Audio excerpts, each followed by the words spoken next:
Saturday at 3 p.m, Dagenham and Redbridge FC kick off their first competitive match in 6 months at Halifax Town. The team will make the long journey north to West Yorkshire with no travelling support, and the game will take place behind closed doors. Until earlier this week it wasn't clear the match could go ahead at all. An 11th hour £20 million government bailout to struggling non-league clubs, the details of which are still vague, has allowed the season to start. But Julian Knight, chairman of the Digital, Culture, Media and Sport Committee, called it a sticking plaster over a gaping wound. Meanwhile, football fans have been quick to contrast it with the £1.4 billion bailout given to the arts. Like the other 66 clubs in the National League, National League North and National League South, the Daggers' future is hanging by a thread. Saturday was due to be the moment that limited numbers of fans, made safe by social distancing, returned to the game, along with desperately needed gate receipts. The club were hosting one of the pilot matches on Tuesday at Victoria Road, only for the game to end in despair when the Prime Minister chose the same moment to announce there would be no fans allowed at games for the next 6 months. We're more than just a football club, and we're not unique in that, says Steve Thompson, the club's MD. Our clubhouse is open to everyone, 365 days a year. We're almost a community centre. Close quote. Home to parties, events and a massive range of local projects, the club holds weddings and funerals, and is a hub for food banks. In 1949, Jamie Joy's granddad, which went on to become Dagenham and Redbridge, introduced to the club by his mum Barbara, Jamie went from ball boy to turnstile manager. The club has put an enormous amount of energy into putting things in place to make sure we were COVID secure, he says. But suddenly it was all finished again. It was very sad having to tell everyone. It's crazy to think you could watch the game in the pub indoors, but not be here outdoors.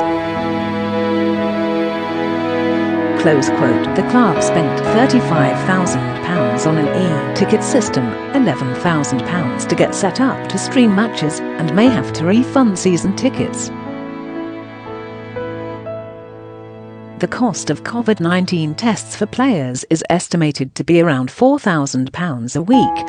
People think footballers earn thousands and thousands a week, says defender Jamie Sendles-White, who plays for non-league Aldershot. But when you filter down to League 2 or the National League, you don't earn the sort of money where you are financially stable. There have been months when players haven't been paid at all, or they've been furloughed, or whatever, so it's tough to pay your bills. Close quote. In March, Wealdstone FC celebrated promotion to the National League. On Wednesday, their plight was raised in Parliament by their MP, Blackman. The team currently play in the Prime Minister's constituency, he said, pointedly. As part of their promotion, they were required to improve their ground, and they spent more than £100,000 on providing capacity for up to 4,000 people. They are totally dependent on gate receipts and money taken at the bar and other refreshment facilities. Close quote. Football's cash crisis has been building for years, a result of mismanagement and the breakaway of the Premier League. In the National League, Macclesfield has lost a 150-year-old club. In the English Football League, Bolton Wanderers' unpaid staff have been using food banks, while Bury FC's loss has been felt by the town like a bereavement. Wigan, Southend, Charlton and Gillingham are on the brink. The pandemic has, as ever, exposed and exploited the weaknesses in a broken system. And now clubs desperately need help. While the government wrings its hands over the decline of Pret a Manger Britain and bails out the arts, hundreds of jobs are at stake in the theatre of football, which is just as critical to local economies and people. It's not just stewards and hospitality staff, cleaners, tea bar workers and pie stalls, it's the nearby pubs, cafes, hotels and taxi firms facing obliteration too. What the £20 million government support means is that in 6 or 9 months we'll still have a club here, Steve Thompson says. But there is no work for bar and hospitality staff, stewards or cleaners or the tea bar. Close quote. Jamie Joyce has another job as well as the turnstiles, but says his club wages usually pay for Christmas presents for my children and family.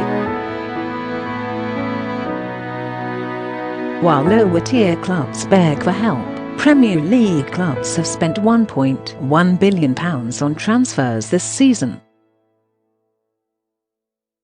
As Carol Shanahan, owner of Port Vale, pointed out this week, Man City yesterday paid £65 million for a player.